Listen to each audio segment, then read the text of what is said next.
with the enormous update in the race when it came to Harris being basically coordinated the Democratic nominee. Presumptively, all the polls that we've recently have been looking at the past several days are basically different. And so we're going to look at the latest polls and how they affect the presidential outcome in all the swing states right now. What Kamala Harris's entry into the race has done is ostensibly solidify the states that were kind of fringe flips for Donald Trump, and it's basically narrowed the race depending on who you ask. Basically, we're going to look at states like New York. Basically, that's already Democrat, okay? California, stuff like this. Biden, with the way his dementia was processing and developing in a bad way for him, maybe New Jersey would have been in contention, but basically any state that the Democrats won by more than 10 last election, they will completely retain. But there are a series of other states that are really close, and we're going to look into it right now.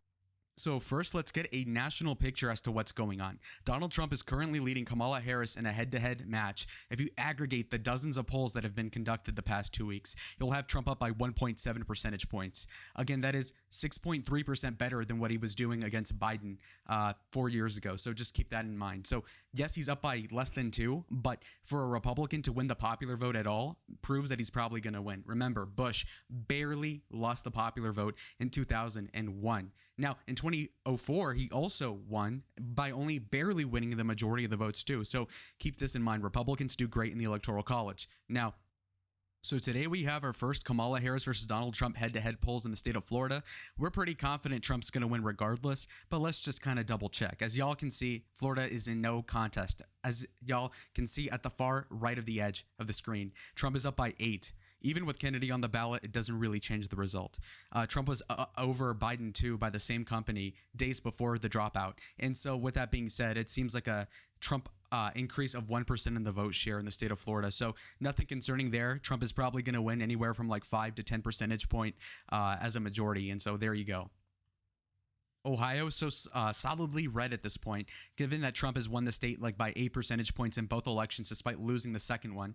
You can see that Donald Trump is beating Biden by 10 in the most recent polling as of last month. Obviously, they haven't really updated it with Kamala, probably because they know that it's going to be a pretty sure bet that he's going to win the state. He also has the senator from Ohio, Vance, on the ticket as well. And we don't have a candidate yet for the VP slot for the Democrats. So that's an open question as well.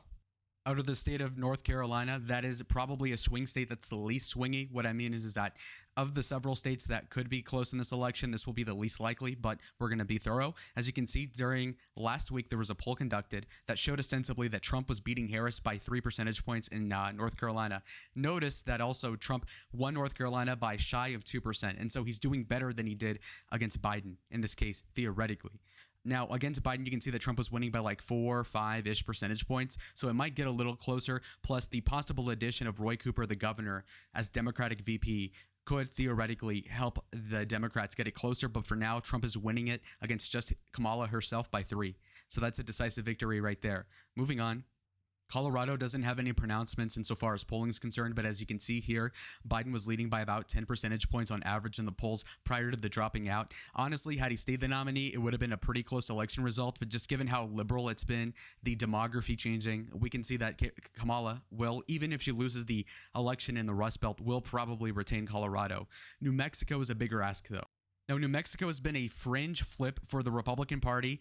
Now, basically, because the Republicans still probably do not prioritize the state of New Mexico electorally, why spend millions of dollars on a state that only has 5 votes when you can go to Michigan for triple the result? Now, that being said, there's not been any polling for a Harris versus Donald Trump match. But if you see Biden versus Trump, you see that Biden was barely hanging on according to this Republican-funded poll, which is to say that it probably would have been close with Biden on the ballot.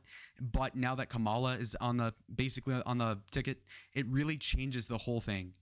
A lot of people that were Democrats voting for Trump in the polls last month are saying, well, you know what? Now that we do have a Democratic nominee that can form a sentence, however annoying it might come off as, basically that guarantees that it stays blue. So there you go there.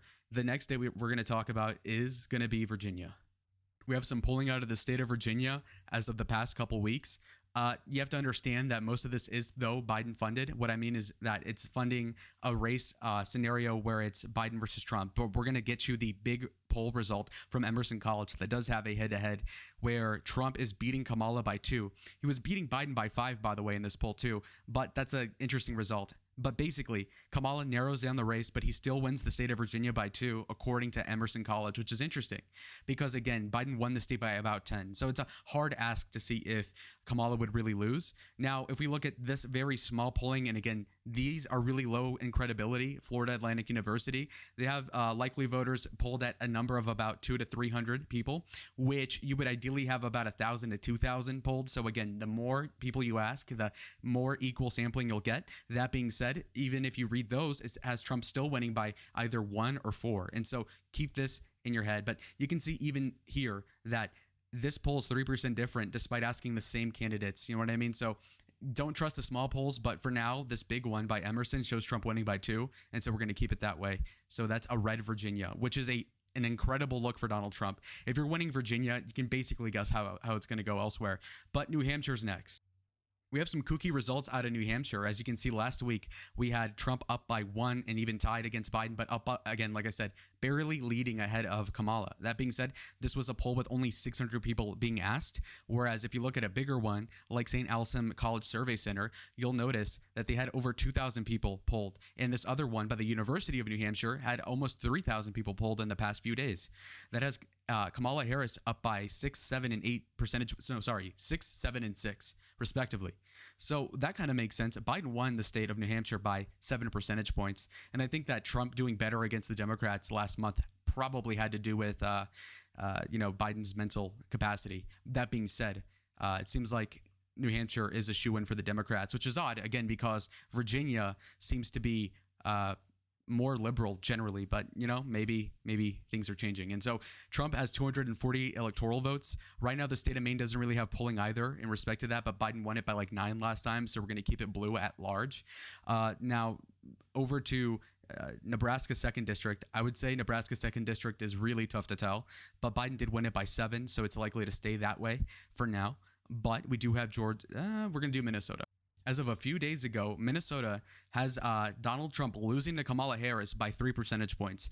Reminder that Donald Trump lost Minnesota by upwards of 5% in 2020. And so this is still an upgrade. But if you look at the prior polling, you'll notice that Trump was beating Biden in some of these polls. And so it's an interesting development for sure. It seems like Kamala might rally the troops. The Democratic base will probably salvage Minnesota for the Democrats, and these polls are somewhat tricky, obviously, because these only have 475 people being polled, whereas you'd ideally want over double that. And so just keep that as a grain of salt there. But for now, we'll have a narrow victory for Harris in the state of Minnesota. So there you go. Moving on to Georgia. You guys can see, obviously, that when it comes to the state over here of Georgia, Trump is winning in the most recent Redfield and Wilson Strategies poll by upwards of 5 percentage points. That's with Kennedy on the ballot, looking very minuscule at only 3 percentage points. That being said, if we look at head-to-head matchups, you'll see that Trump is still winning by 2, according to Emerson College. So it seems like Trump is a shoo-in to win the state of Georgia, regardless of who the Democrat is. And so that's pretty obvious to me. Now we're at 264. The next state that goes red will win Trump the Electoral College, by the way, and the presidential election writ large. The state of Arizona reports a similar story. We have the most recent poll as of a few days ago having Trump winning by 3 against Harris with Kennedy on the ballot. If you look at other polls as well, you'll notice that Trump is beating Harris by 5 and 8 percentage points respectively. So that seems to be a pretty good indicator that Donald Trump will win the election overall when it comes to this scenario over the most recent polls. As you can see, 275 to 213. But let's finish up the video strong, and like the video if you want me to finish it. Looking at the state of Nevada, we have a survey as of a few days ago, like I said, from the state of Nevada, where Trump is beating Harris by 2. If you look at other polling too, you'll notice that against Biden, he was winning by 3, so it seems to not make much of a difference. So that's the most recent stuff you've got. When it comes to the most recent Harris poll prior to the pronouncement of Biden basically giving up his run for president, you'll notice that Trump is beating her by 10, which is obviously in discord compared to this smaller poll that has him only winning by 2. So you meet those in the middle, Trump probably wins by 4 to 6, so it's still a victory nonetheless. But Pennsylvania seems to be a harder sell for Republican voters. As you can see here, as of July 25th, the Bullfinch group, which I haven't heard of yet, has Kamala beating Trump head to head by 1. And if Kennedy's on the ballot, it's even. So it's a tricky situation on how I'm going to judge it. Now, if we look into the poll the day before, you'll notice all of a sudden that Trump is winning by 4 over Harris. And so it's difficult to say what's going on here. If we look at all the polling the week before that, though, you'll notice that Trump is winning by 2, by 2, by 2, by 7, by 9. So it's hard to tell. So for now, I'm going to judge and just say, to keep in the spirit of the video, Kamala would somehow, by the grace of God, win Pennsylvania but lose Virginia, which again, literally doesn't make sense. But the aim of the video is to give you the most recent valid polls, okay? So not my pronouncement, because I would totally disagree, but Michigan's next. Notice when I tell y'all that Michigan is looking pretty different than it used to. Where Democrats have been leading in the polls, it seems, according to the most recent SoCal Research Radical Politics sponsored poll, by the way, you'll notice that Trump is leading Harris by about 3. So a near majority outright. Head to head, by the way. Now, if we look at the polls prior to, they also line up. The Telegraph has Trump winning by 3 against Harris as well, with Kennedy on the ballot. The Detroit News poll, which obviously is a lot more niche, has them dead even, with Kennedy at a super high 10 percentage points, which doesn't really make sense. Again, polls prior to also have Trump up by 2 and then even with Kennedy on the ballot. That doesn't really make sense. But anyhow, Trump has been leading in the state for months at this rate against Biden and against Harris. According to the 2 most recent polls, you have Donald Trump winning the state of Michigan by about 3.